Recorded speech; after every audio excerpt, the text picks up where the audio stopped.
Et s'il existait une idée, une seule idée, qui a complètement changé la façon dont notre monde numérique est construit, eh bien cette idée existe, c'est la programmation orientée objet. Aujourd'hui, on va voir ensemble ce qui la rend si révolutionnaire. Au tout début, il fallait quasiment murmurer chaque instruction, une par une, à l'oreille d'un géant électronique. C'était ça la programmation. Un dialogue direct, super laborieux, avec la machine. Imaginez un instant que l'on essaie de construire un immense gratte-ciel en donnant des instructions pour chaque brique individuellement, mais sans aucun plan d'ensemble. C'est exactement ce qui était en train de se passer. Les logiciels devenaient tellement complexes que c'était presque impossible de les gérer, de les modifier, et n'en parlons pas de les déboguer. Il fallait trouver une nouvelle approche. Une approche qui allait enfin mettre de l'ordre dans tout ce chaos. En fait, toute l'évolution de la programmation, c'est une quête d'ordre. On est passé du langage machine au code structuré, et chaque étape nous a apporté un peu plus de clarté. Mais la véritable percée, la solution à ce fameux chaos, elle est venue avec la programmation orientée objet.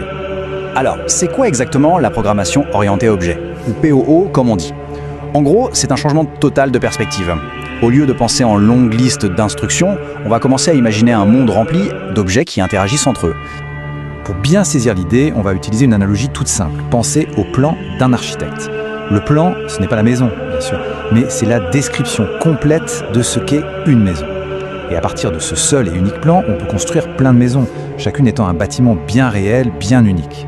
Et bien voilà, on a exactement la différence entre une classe, qui est le plan, et un objet, qui est la maison construite. Donc, en PO, notre fameux plan, c'est ce qu'on appelle une classe. C'est le modèle abstrait qui va définir toute la structure de nos futurs objets. Une classe, c'est donc la définition, disons, officielle d'un type d'objet. Elle décrit deux choses absolument essentielles, ce que l'objet est et ce que l'objet fait. C'est le moule, si on veut, à partir duquel on va pouvoir créer tous nos objets. Et une classe, ça a une anatomie bien précise. Il y a toujours un nom, bien sûr, puis des attributs, ça ce sont ses données, et enfin des méthodes, qui elles définissent ses actions. Les attributs, ce sont simplement les caractéristiques qui décrivent un objet. Si on prend une voiture par exemple, ce serait sa couleur, sa vitesse actuelle ou son niveau de carburant. En bref, ça définit son état à un moment donné. Et les méthodes, de leur côté, elles définissent tout ce que l'objet peut faire. Elles représentent son comportement. Une voiture, elle peut démarrer, accélérer, freiner. Ce sont toutes les actions qui vont potentiellement modifier ses attributs. Bon, maintenant qu'on a le plan, il est temps de construire quelque chose, non? C'est là que les objets, les instances bien réelles de nos classes, entrent enfin en jeu. Et ça, c'est vraiment un concept fondamental. L'objet, c'est la matérialisation de la classe. Si la classe s'appelle voiture, alors une voiture rouge bien spécifique qui se trouve dans un garage, c'est un objet, une instance de cette classe voiture. Chaque objet est donc une simple combinaison de son état, qui est défini par ses attributs, et de son comportement, qui lui est défini par ses méthodes. C'est l'un plus l'autre. Et voilà la dynamique en pleine action. Quand on utilise la méthode accélérée sur notre objet voiture, qu'est-ce qui se passe? Son niveau de carburant diminue. Le comportement modifie directement l'état. C'est cette interaction qui donne vie aux objets et qui nous ouvre la porte à des manières d'organiser les choses bien plus puissantes. Le fait de penser en objet nous donne des capacités assez extraordinaires pour organiser le code. On peut voir ça comme 3 super pouvoirs fondamentaux. Le tout premier super pouvoir, c'est l'encapsulation. L'idée, c'est d'imaginer que chaque objet est dans sa propre petite bulle protectrice, où ses données et ses actions sont bien rangées ensemble. L'encapsulation, ça veut dire que les données d'un objet sont très liées à ses méthodes. En pratique, l'état interne d'un objet est protégé, il est privé. La seule façon de le modifier, c'est de passer par ses propres méthodes, qui, elles, sont publiques. C'est un vrai gage de sécurité et de fiabilité. Passons au deuxième super pouvoir, l'héritage. Et là, on parle d'un gain de temps qui est juste phénoménal. Tout est une question de réutiliser le code de manière intelligente. C'est simple.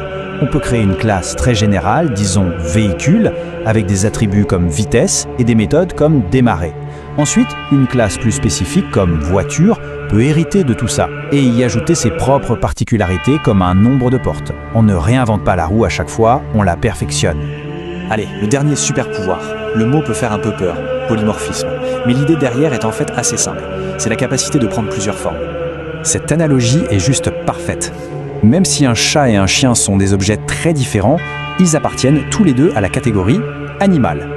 Le polymorphisme, c'est ce qui nous permet de les traiter comme tels. On peut demander à n'importe quel animal de faire un son et le chat va miauler tandis que le chien va aboyer. La même commande donne des résultats différents, mais toujours appropriés. Bon, tous ces concepts, ce n'est pas juste de la théorie pour se faire plaisir. Ce sont les véritables fondations du monde numérique dans lequel on vit, là, tous les jours. Ces principes, que l'on enseigne dans des académies comme l'AIAC, sont le moteur de langage ultra populaire comme Python. Absolument chaque application, chaque site web qu'on utilise repose sur ces concepts d'objets, de classes et de leurs interactions. La prochaine fois qu'on ouvre une application sur son téléphone, l'exercice est intéressant. Essayez d'identifier les objets qui sont en jeu. L'objet utilisateur, l'objet publication ou l'objet message. Une fois qu'on a compris le plan, on commence à voir l'architecture invisible de tout le monde numérique qui nous entoure.